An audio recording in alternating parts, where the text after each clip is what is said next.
Hello students, मैं हूं मनीष शंकर तिवारी और आप लोग देखना शुरू कर चुके हैं ई क्लासेस बाय मनीष सर। आप लोगों ने टर्मिनल एग्ज़ाम जो कि त्रैमासिक परीक्षा के रूप में किए हैं, डेफिनेटली बहुत अच्छे से सारे विषयों को आप लोगों ने कर लिए होंगे। हाँ, ये अलग बात है कि आप लोगों ने जुलाई से लेकर सितंबर तक हो सकता है जो टॉपिक्स आने थे उनकी तैयारियाँ ना कर पाए हों।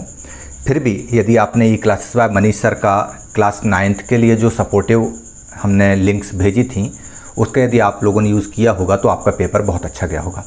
चलिए, उसी पेपर का एक मॉडल आंसर आप लोगों के लिए मैं उपलब्ध कराने की कोशिश कर रहा हूं। आप लोगों ने जो आंसर्स लिखे हैं उनसे अपने आंसर मैच करके देखिएगा और अपने मार्किंग देखिएगा कितनी आपकी ऑब्टेनिंग मार्क्स हो सकते हैं। चलिए हम शुरू करते हैं। आपका जो पेपर है कुछ इस तरह से आया हुआ था कि 32 नंबर के तो एक नंबर के क्वेश्चंस थे और 2 नंबर के क्वेश्चंस भी थे 10। ऐसे 52 नंबर तो आपके लिए बहुत आसान थे। फिर बाकी क्वेश्चंस जो थे उनके अंदर आंतरिक विकल्प भी थे। कुछ क्वेश्चंस के आंसर जो है वे 30 शब्दों में लिखने थे, कुछ के 75 शब्दों में और कुछ के 120 शब्दों में। तो इस तरह से आपके सामने ये क्वेश्चन पेपर है। इस क्वेश्चन पेपर को आप लोगों ने देखा और हल किया। अब हम आज इस क्वेश्चन पेपर को मॉडल आंसर आपके सामने लेकर आ रहे हैं। अर्धवार्षिक परीक्षा 2021-22 कक्षा 9 विषय सामाजिक विज्ञान, समय 3 घंटा, पूर्णांक 80। 20 नंबर के आपके प्रोजेक्ट होंगे। चलिए, सबसे पहला प्रश्न क्रमांक 1, सही विकल्प चुनिए। फ्रांस की क्रांति कब हुई थी? इसका उत्तर है ख 1789। देखिए, क्वेश्चन करने वाला 1689, 1789, 1889, 1989 कुछ भी लिख सकता है, लेकिन अगर आपने फ्रांसीसी क्रांति पढ़ी है तो इसका आंसर आप बहुत अच्छे से लिख पाएंगे 1789। दूसरा, फ्रांसीसी क्रांति के समय फ्रांस पर किसका शासन था? तो आपको बता दें कि फ्रांसीसी क्रांति के समय फ्रांस पर लुई 16वां का शासन था, जिसको हटाकर मैक्सिमिलियन रॉबेस्पियर शासक बना था बाद में। प्रश्न तीसरा, वह स्थल भाग जो 3 ओर से समुद्र से घिरा हो उसे क्या कहेंगे? पहला तट, दूसरा प्रायद्वीप, तीसरा द्वीप और चौथा इनमें से कोई नहीं। तो यहाँ पर सवाल ये आ रहा है कि इस तरह से ये भारत की भूमि है, हम देखते हैं यहाँ पर अरब सागर है, यहाँ पर बंगाल की खाड़ी है और यहाँ पर हिंद महासागर है, यानी ये 3 तरफ से समुद्र से घिरा हुआ स्थलीय भाग है। इसलिए हम इसको क्या बोलते हैं? प्रायद्वीप, भारतीय प्रायद्वीप, मतलब खा उत्तर होगा प्रायद्वीप। तट की अगर हम बात करें तो समुद्र के किनारे का स्थलीय भाग तट कहलाता है।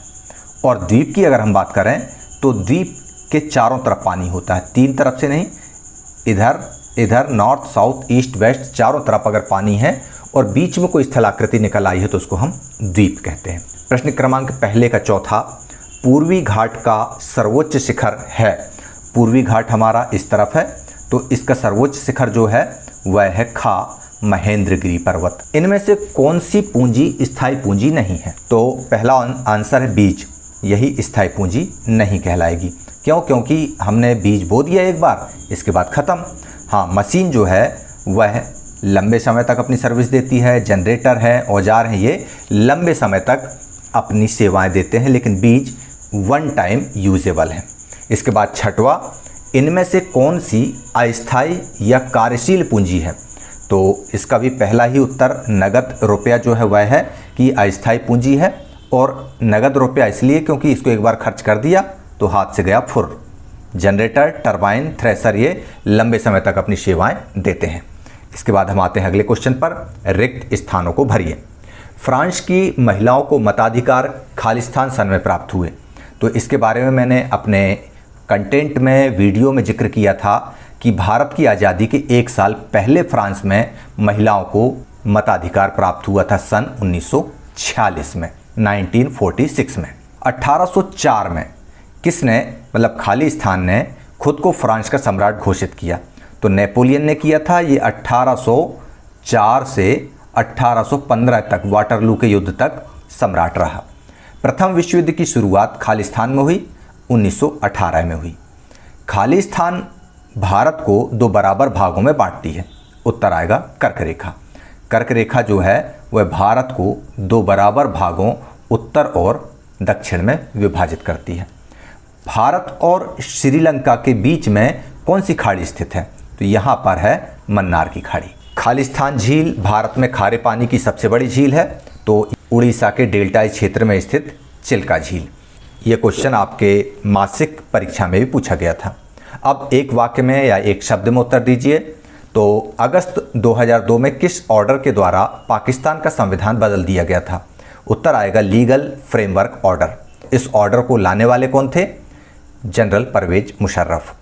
पालमपुर के निकटतम छोटे कस्बे का नाम बताइए, तो उत्तर आएगा शाहगंज। इसके बाद तीसरा, कौन से दशक के अंत में हरित क्रांति शुरू हुई?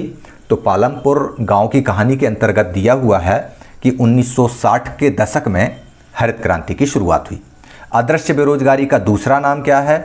इसको हम प्रच्छन्न बेरोजगारी भी कहते हैं, इसका दूसरा नाम अल्प बेरोजगारी भी है और इसको हम गुप्त बेरोजगारी भी कहते हैं।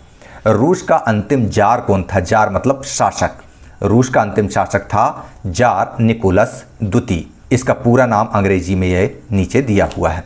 इसके बाद हम अगला प्रश्न देखते हैं कि चिल्का झील किस राज्य में स्थित है? तो जस्ट अभी पहले मैंने आपको बताया कि चिल्का झील उड़ीसा राज्य में स्थित है।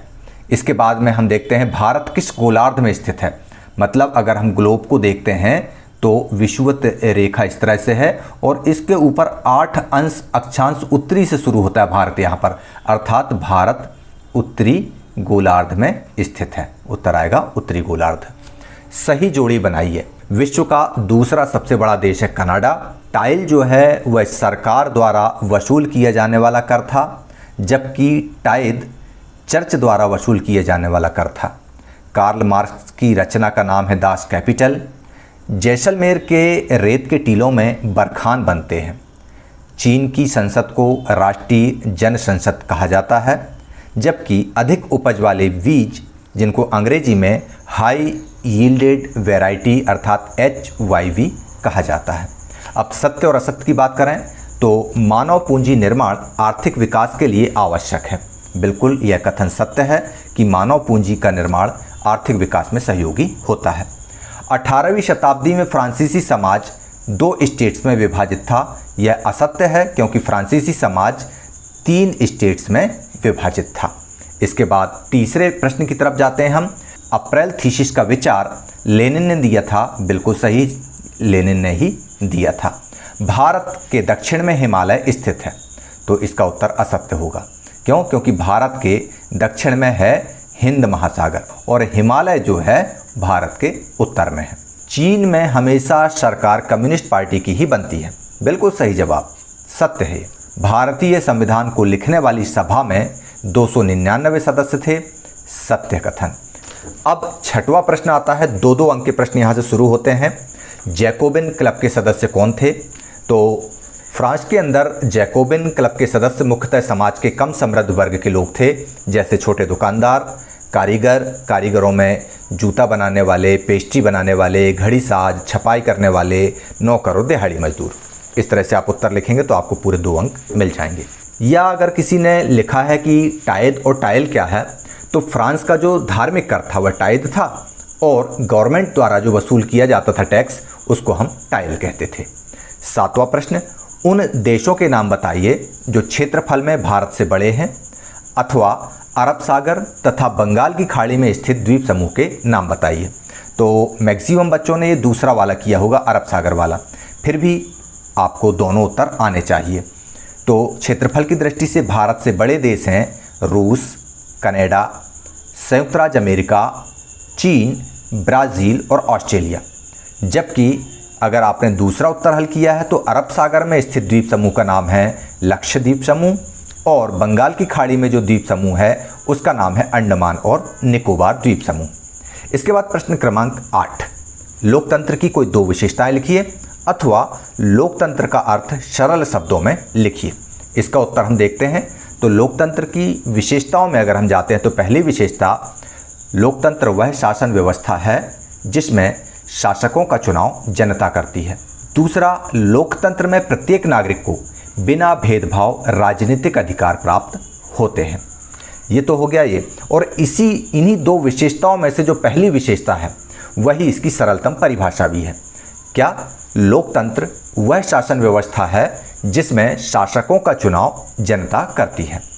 इस तरह से आप 2 अंक हासिल कर सकते हैं इसके भी। प्रश्न क्रमांक 9, ये भी आंतरिक विकल्पों के साथ में है। स्थायी पूंजी किसे कहते हैं? तो स्थायी पूंजी वे पूंजी होती हैं जिनका इस्तेमाल कई वर्षों तक किया जाए, जैसे औजार, मशीन, भवन इत्यादि। अब कृषि आधारित 2 उद्योगों की बात करें तो बहुत सारे उद्योग हैं। कपड़ा उद्योग, दुग्ध उद्योग, रबर उद्योग, रेशम उद्योग, केंचुआ उद्योग और मधुपालन उद्योग। तो इस तरह से हम प्रश्न 9 को हल कर लेंगे। अब आते हैं प्रश्न क्रमांक 10 पर। कोऑपरेटिव क्या था अथवा खूनी रविवार की घटना क्या थी? कोऑपरेटिव एक सामूहिक उद्यम का विचार था जिसको इंग्लैंड के उद्योगपति रॉबर्ट ओवेन के द्वारा प्रतिपादित किया गया था। रॉबर्ट ओवेन इसका जनक माने जाते हैं। और डिटेल में अगर आपको देखना है तो इसका कंटेंट आप ज़रूर देखिए। आपको डिस्क्रिप्शन बॉक्स में वे सारे कंटेंट्स की लिंक आपको फिर से उपलब्ध करा दी जाएगी। खूनी रविवार की घटना किसे कहते हैं? तो आपको बता दें कि खूनी रविवार की घटना, जैसा कि नाम से ही प्रतीत होता है कि किसी रविवार के दिन खून बहा होगा। तो ये रविवार कब था? जनवरी 1905 में एक रविवार पड़ा था रूस में। जार के शासन के खिलाफ कुछ लोग जुलूस के रूप में जा रहे थे। वो एक्चुअल में ज्ञापन देने की कोशिश कर रहे थे जार को, लेकिन जार के सैनिकों ने उस पर गोलियां बरसा दी और उसमें 1000 के लगभग मजदूर मारे गए और कई घायल हुए। चूँकि यह हत्याकांड रविवार के दिन हुआ था, इसलिए इसे हम खूनी रविवार के नाम से जानते हैं। अगला प्रश्न 10वां, भाबर क्या है अथवा भारत का एकमात्र सक्रिय ज्वालामुखी कहाँ स्थित? तो सबसे पहले हम भाबर की बात करते हैं। हिमालयीन नदियाँ जो है वह पर्वतों से नीचे उतरती हैं और उतरते समय शिवालिक पर्वत की ढाल पर 8 से लेकर 16 किलोमीटर की चौड़ी पट्टी में गुटिका का निक्षेपण करती है। मतलब कंकड़ जो है वह वहाँ से पहाड़ों से धीरे धीरे करके निकाल के बाहर नीचे पटकती रहती हैं और इसी क्षेत्र को भाबर प्रदेश के नाम से जाना जाता है। यहाँ से ये नदियाँ जब निकलती हैं तो ये पहाड़ों के साथ में जो छोटे छोटे कंकड़ पत्थर होते हैं ना, इनको बहा के नीचे लाती हैं। तो ये 8 किलोमीटर से लेकर 16 किलोमीटर तक का क्षेत्र होता है जहाँ कंकड़ बहुत ज़्यादा होते हैं, कंकड़ पत्थर फैले हुए होते हैं। इसी को हम भाबर कहते हैं। अब भारत का एकमात्र सक्रिय ज्वालामुखी कहाँ स्थित है? तो काफ़ी समय पहले कौन बनेगा करोड़पति में भी यह प्रश्न पूछा जा चुका है कि भारत का एकमात्र सक्रिय ज्वालामुखी कहाँ है। तो इसका उत्तर है बैरन आइलैंड पर स्थित है, ये अंडमान निकोबार द्वीप समूह पर। प्रश्न क्रमांक 12, सेवा क्षेत्र क्या है अथवा बेरोजगार शब्द का आशय स्पष्ट कीजिए। तो अर्थव्यवस्था को सुविधा की दृष्टि से 3 क्षेत्रों में बांटा गया है। पहला प्राथमिक क्षेत्र, दूसरा द्वितीयक क्षेत्र और तीसरा तृतीयक क्षेत्र। तो अर्थव्यवस्था का जो ये तीसरा क्षेत्र होता है इसी को हम सेवा क्षेत्र कहते हैं, क्योंकि इसमें सेवाओं से जुड़ी हुई क्रियाएं आती हैं, जैसे शिक्षा, स्वास्थ्य, बीमा, व्यापार, पर्यटन इत्यादि। अब बात होती है बेरोजगारी शब्द की। तो बेरोजगारी से तात्पर्य है कि बेरोजगारी उस समय उपस्थित मानी जाती है जब कोई व्यक्ति वर्तमान मजदूरी दर पर काम करने के लिए तैयार है और उसको रोजगार नहीं उपलब्ध हो रहा है, और ऐसे व्यक्ति जिनकी उम्र 5 से लेकर 59 वर्ष के बीच में होनी चाहिए।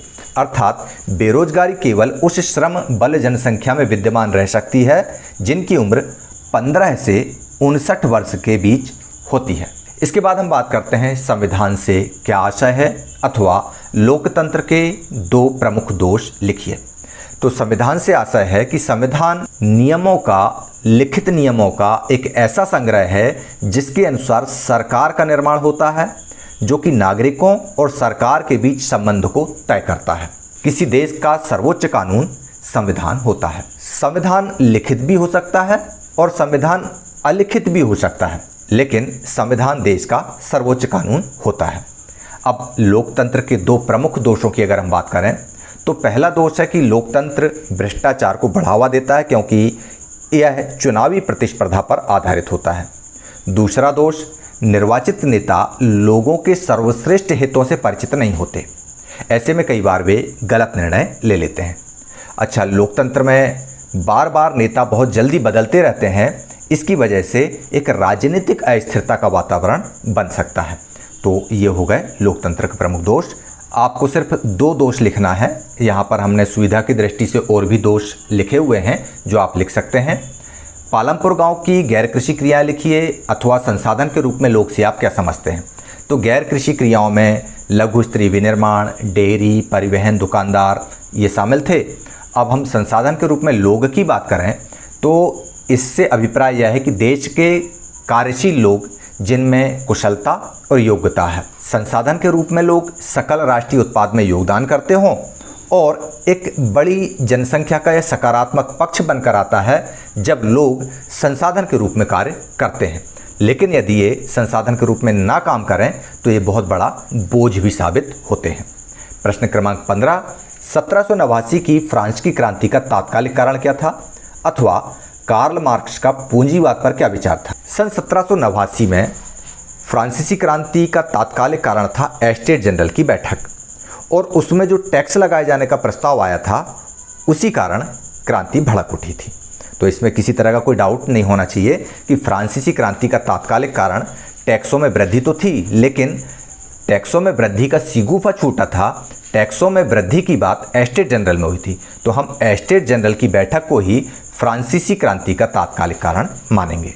यदि आपने ये उत्तर नहीं लिखा है, कार्ल मार्क्स का पूंजीवाद पर विचार लिखा है, तो कार्ल मार्क्स का जो है पूंजीवाद को लेकर बहुत सीधी बात थी कि संपत्ति का समाजीकरण होना चाहिए। जो भी संपत्ति देश में है वो किसी एक व्यक्ति के हाथ में ना हो, किसी एक समूह के हाथ में ना हो। जो कुछ भी है वो पूरे समाज को बांट दो, क्योंकि संपत्तिधारी लोग मजदूरों का हित नहीं कर सकते और इसीलिए उन्होंने समाजवाद के अंतर्गत साम्यवादी समाज का सिद्धांत दिया हुआ था। इसके बाद हम प्रश्न क्रमांक 16 पे जाते हैं। यहाँ से 3 अंक के प्रश्न आरंभ होते हैं आपके। फ्रांस में दास प्रथा का उन्मूलन कैसे हुआ समझाइए। अथवा प्रथम विश्व युद्ध का रूस की क्रांति पर क्या प्रभाव पड़ा। देखिए, फ्रांस में दास प्रथा का उन्मूलन कैसे हुआ, इसके लिए एक अलग से चैप्टर दिया हुआ है कि फ्रांस में दास प्रथा का उन्मूलन, और हमने देखा हुआ था कि किस तरह से वहाँ पर त्रिकोणीय व्यापार होता है। लेकिन अगर हम परीक्षा में लिखने की दृष्टि से लिखेंगे तो लिखेंगे कि फ्रांसीसी उपनिवेशों में दास प्रथा का उन्मूलन जैकोबिन शासन के दौरान कर दिया गया था। 18वीं सदी में फ्रांस में दास प्रथा की मुक्ति के लिए नेशनल असेंबली में लंबी बहस हुई। फिर भी दास व्यापार पर निर्भर व्यापारियों का विरोध का डर था, इसलिए वहाँ पर कानून पारित नहीं हुआ। लेकिन 1794 में कन्वेंशन ने फ्रांसीसी उपनिवेशों में सभी दासों की मुक्ति का कानून पारित कर दिया। परंतु यह कानून भी ज़्यादा दिन नहीं चला और 10 साल बाद नेपोलियन ने दास प्रथा फिर शुरू कर दी, क्योंकि नेपोलियन को अपनी सेना के लिए व्यापारियों से पैसे की ज़रूरत थी, तो उसने इसका विरोध नहीं किया और बल्कि पुनः लागू कर दी। बागान मालिकों की अफ्रीकी नीग्रो लोगों को गुलाम बनाने की स्वतंत्रता उसने दे दी। लेकिन फाइनली अगर हम देखें तो सन 1848 में फ्रांस को दास प्रथा से मुक्त कर दिया गया। यदि आपने दूसरा उत्तर लिखा है तो उसका उत्तर है प्रथम विश्व युद्ध के रूस की पराजय ही रूसी क्रांति का तात्कालिक कारण बना। क्यों? क्योंकि जैसे जैसे युद्ध लंबा होता गया जार के प्रति समर्थन कम हो गया। युद्ध के पहले जार के प्रति गुस्सा था, लेकिन जैसे युद्ध शुरू हुआ तो जनता ने जार को समर्थन दिया। लेकिन जब युद्ध लंबा खिंचा तो जार के प्रति लोगों का समर्थन विड्रॉ हो गया। जर्मन विरोधी जो भावना थी वह बढ़ने लगी। रूस की राजधानी सेंट पीटर्सबर्ग का नाम बदल दिया गया, पेट्रोग्राद रख दिया गया, क्योंकि सेंट पीटर्सबर्ग जर्मन उच्चारण वाला शब्द था। 70 लाख सैनिकों की मौत से रूसियों का मनोबल टूट गया। पीछे हटती रूसी सेनाओं द्वारा रास्ते में पड़ने वाली फसलों, इमारतों को जला देने से रूस में ही 30 लाख से ज़्यादा लोग शरणार्थी हो गए। युद्ध का उद्योगों पर भी बुरा असर पड़ा और इसी वजह से इन सारी वजहों का यदि हम सारांश देखें तो प्रथम विश्व युद्ध रूस की क्रांति का कारण बना। चलिए अब हम देखते हैं प्रश्न क्रमांक 17। हिंद महासागर में भारत की केंद्रीय स्थिति से इसे किस प्रकार लाभ प्राप्त हुआ है। अथवा भारत के उत्तरी मैदान का वर्णन कीजिए। पहले हम हिंद महासागर की बात कर लेते हैं। तो आपको बता दें कि भारत जो है यहाँ पर इस तरह से स्थित है कि ये जो हिंद महासागर है ये हिंद महासागर इधर भी उतना ही फैला है और इधर भी उतना ही फैला है और ये सेंटर में भारत है। तो इसकी केंद्रीय स्थिति का लाभ भारत को प्राचीन काल से मिल रहा है। इस स्थिति के कारण भारत के जलमार्ग द्वारा पूर्वी अफ्रीका, पश्चिमी एशिया, दक्षिण तथा दक्षिण पूर्वी एशिया और पूर्वी एशिया के देशों तक आसानी से पहुंचा जा सकता है। अतः भारत में इन देशों के साथ शुरू से घनिष्ठ सांस्कृतिक और व्यापारिक संबंध बने। भारत की इस स्थिति का महत्व इस बात से और स्पष्ट हो जाता है कि जो भारत से लगा हुआ महासागर है उसका नाम भारत और हिंदुस्तान के नाम पर ही हिंद महासागर पड़ा। हिंद महासागर में भारत की केंद्रीय स्थिति के लाभ अगर हम देखें तो पहला व्यापारिक लाभ, समुद्री मार्ग से व्यापार सहज, सुलभ और सस्ता होता है और इसकी वजह से भारत का विभिन्न देशों से व्यापारिक संबंध मजबूत है। जलवायु की बात करें तो भारत में मानसूनी हवाओं से मानसूनी वर्षा होती है जिससे खेती बहुत अच्छी होती है। इसके बाद अगर हम भू राजनीतिक, सामरिक, आर्थिक और व्यापारिक दृष्टि से देखते हैं तो भी हिंद महासागर हमारे अनेक हितों की पूर्ति करता है। हिंद महासागर एशिया, यूरोप, अफ्रीका तीनों महाद्वीपों को जोड़ता है और इसका तेल व्यापार की दृष्टिकोण से महत्व बढ़ जाता है। भारत का लगभग 78% अंतर्राष्ट्रीय व्यापार हिंद महासागर से ही होता है। भारत के संसाधनों की भी बड़ी मात्रा इसी महासागर से प्राप्त होती है, जैसे बॉम्बे हाई से जो पेट्रोलियम वगैरह मिलता है वो। तो इस तरह से भारत की हिंद महासागर में जो केंद्रीय स्थिति है उससे बहुत ज़्यादा लाभ है। अगला उत्तर अगर आपने लिखा उत्तरी मैदान का वर्णन किया है तो हिमालय पर्वत के नीचे दक्षिण में उत्तरी मैदान स्थित है जो कि सिंधु, गंगा और ब्रह्मपुत्र और इसकी सहायक नदियों द्वारा बहाकर लाए गए निक्षेपों मतलब जलोढ़ मृदा से बना है। लाखों वर्ष तक हिमालय के गिरिपाद मतलब हिमालय पहाड़ की तलहटी में जो बड़े बेसिन हैं, बड़ी द्रोणियां हैं नदियों की, उनमें जलोढ़ों का निक्षेप हुआ जिससे उपजाऊ मैदान तैयार हुआ। यह मैदान 7 लाख वर्ग किलोमीटर क्षेत्र में फैला हुआ है। इसकी लंबाई 2400 किलोमीटर और चौड़ाई 250 से 350 किलोमीटर के बीच है। समृद्ध मृदावरण, पर्याप्त पानी की उपलब्धता और अनुकूल जलवायु के कारण यह भारत में कृषि की दृष्टि से अत्यंत उपजाऊ क्षेत्र है और इस वजह से यहाँ पर जो जनसंख्या का घनत्व है वह उच्च से उच्चतम स्तर का है। उत्तरी मैदान के पश्चिमी भाग को पंजाब का मैदान, घग्गर से तीस्ता के बीच गंगा का मैदान, फिर ब्रह्मपुत्र के मैदान के रूप में वर्गीकृत किया गया है।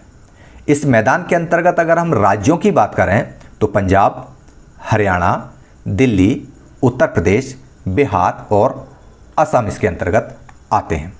अगला प्रश्न हम देखते हैं। प्रश्न क्रमांक 18, भारतीय संविधान में प्रस्तावना का क्या महत्व है अथवा संविधान सभा का परिचय दीजिए। क्वेश्चन सारे सरल हैं लेकिन हाँ, यदि हम उसको मनोयोग के साथ में हमने जब कंटेंट पढ़ रहे थे जब भी आपने उसको उतार लिए होंगे तो डेफिनेट बनेंगे। संविधान की प्रस्तावना एक तरह से हम ये कह सकते हैं कि लिफाफे के ऊपर लिखा हुआ एड्रेस। भारतीय संविधान की शुरुआत प्रस्तावना से ही होती है और जो संविधान के मूल आदर्श और उद्देश्य हैं उनका वर्णन यहीं पर होता है।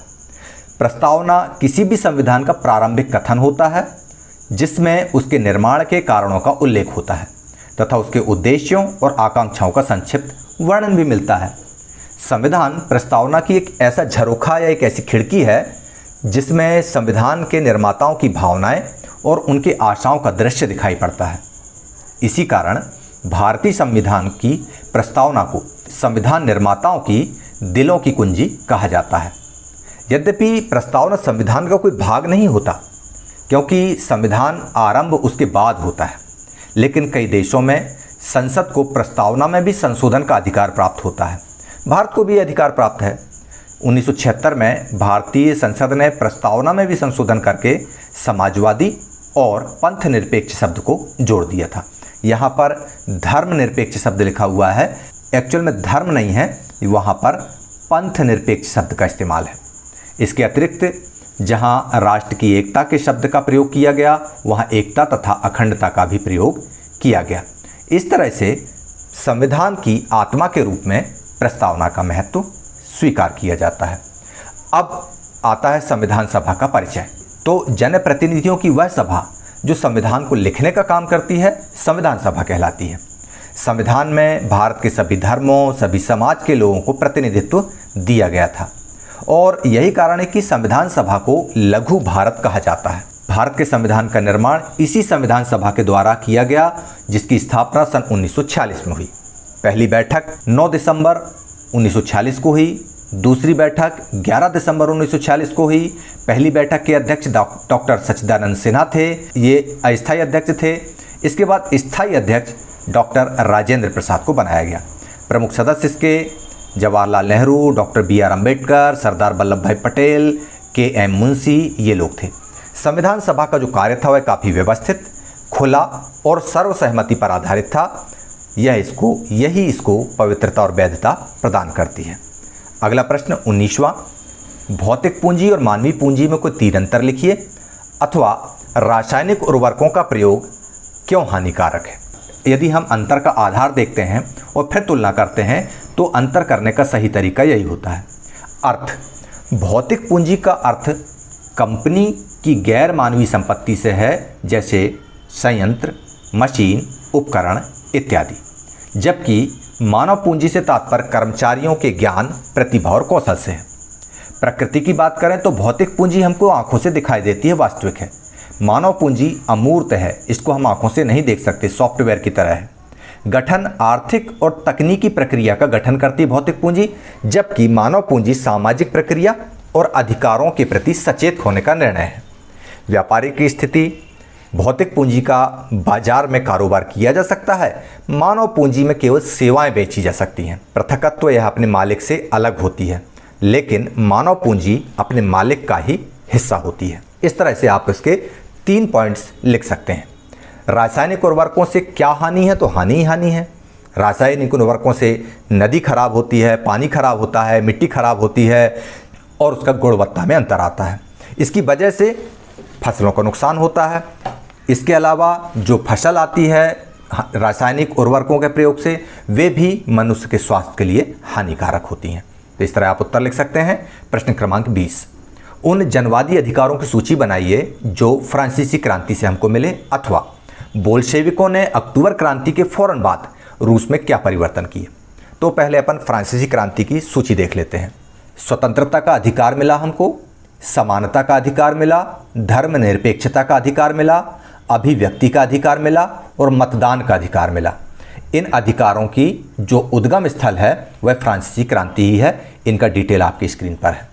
इसके बाद अगर हम बोल्शेविकों की अक्टूबर क्रांति के बाद बदलाव की बात करें तो ग्रामीण क्षेत्रों में प्रभाव देखने को मिलता है कि सामंतों की ज़मीनों पर ग्रामीण किसानों ने कब्जा जमा लिया। नगरीय क्षेत्रों में देखा कि बड़े बड़े मकानों पर सरकारी नियंत्रण हो गया और मकान मालिक से उसके रहने की जगह छोड़कर बाकी जगह को बेघरबार लोगों को दे दिया गया। प्रशासनिक क्षेत्र में देखा गया कि वर्दियाँ बदल दी गईं और राजनीतिक क्षेत्र में पार्टी जो बोल्शेविक पार्टी थी उसका नाम बदलकर रूसी कम्युनिस्ट पार्टी बोल्शेविक कर दिया गया। प्रश्न क्रमांक 21 पर हम जाते हैं। लोकतंत्र ही क्यों, अपने तर्कों द्वारा विवेचन कीजिए, अथवा लोकतांत्रिक और गैर लोकतांत्रिक शासन की तुलना करें। तो लोकतंत्र ही क्यों की अगर हम बात करते हैं तो संसार की सर्वश्रेष्ठ शासन पद्धति वर्तमान समय में अगर कोई है तो वह लोकतंत्र ही है, क्योंकि इसमें नागरिकों को पूर्ण सम्मान प्राप्त होता है। लोकतंत्र सरकार के अन्य स्वरूपों से बेहतर है क्योंकि इसमें गलती सुधारने का अवसर मिलता है। लोकतंत्र मतभेदों और विवादों को निपटाने का तरीका उपलब्ध कराता है। लोकतंत्र निर्णय लेने की गुणवत्ता में सुधार करता है और विमर्श के अवसर मुहैया कराता है।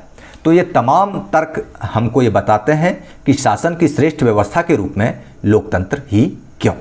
अब हम गैर लोकतांत्रिक शासकों से अगर तुलना करते हैं तो लोकतांत्रिक सरकारें जो है वे जनता के द्वारा चुनी होती हैं, जबकि अलोकतांत्रिक सरकार में जनता इन्हें नहीं चुनती। लोकतांत्रिक सरकार में लोगों को मौलिक अधिकार प्राप्त होते हैं, इधर नहीं होते। नियत अंतराल में लोकतंत्र में सरकार बदलने वाले चुनाव होते रहते हैं, जबकि अलोकतांत्रिक व्यवस्था में ऐसा कोई विकल्प नहीं होता। सरकार संविधान के अनुसार कार्य करती है, यहाँ राजा मेरा वचन ही शासन बोलकर लगा रहता है। तो ये हो गया अंतर इन दोनों में। 22वें प्रश्न पर हम आते हैं। बांगर और खादर भूमि में अंतर लिखिए, अथवा भारत को कितने भौतिक भागों में बांटा गया है, किसी एक का वर्णन कीजिए। तो यहाँ पर देखिए उत्तरी मैदान के बारे में ऊपर एक क्वेश्चन आया था, तो किसी एक का वर्णन कीजिए, तो हम उसी उत्तरी मैदान का वर्णन यहाँ कर सकते हैं। और भारत को कितने भौतिक भाग में बांटा गया, तो आगे हम देखते हैं। पहले खादर और बांगर में अंतर देख लें। तो बांगर भूमि मतलब पुरानी जलोढ़ मिट्टी और खादर मतलब नवीन जलोढ़ मिट्टी। बांगर मतलब एक तरह से एक छज्जेनुमा आकृति बन जाती है, जबकि खादर में मिट्टी हर साल बदलती रहती है। बांगर अनुपजाऊ होती है, खादर उपजाऊ होती है। इस तरह से 4 अंतर लिखेंगे। अब हम भौतिक भागों की बात करें तो भारत को 6 भौतिक विभागों में बांटा गया है। हिमालय, उत्तरी मैदान, प्रायद्वीपीय पठार, भारतीय मरुस्थल, तटीय मैदान और द्वीप समूह। और उत्तरी मैदान के बारे में फिर से हम वर्णन कर देंगे, जो कि पहले किया हुआ है। शिक्षित बेरोजगार भारत के लिए एक विशेष समस्या है, क्यों? अथवा क्या आप शिक्षा प्रणाली में शिक्षित बेरोजगारों की समस्या को दूर करने के उपाय सुझा सकते हैं? तो शिक्षित बेरोजगारी वाकई में भारत के लिए एक समस्या है। होता क्या है कि जो शिक्षित बेरोजगार है वह है मैट्रिक, स्नातक, स्नातकोत्तर ऐसी उपाधियां तो ले लेता है, लेकिन उसको नौकरी नहीं मिल पाती। भारत की आबादी भी बड़ी है, इसलिए बड़ी संख्या में लोग ग्रेजुएट, पोस्ट ग्रेजुएट हो जाते हैं, लेकिन जॉब नहीं मिलती।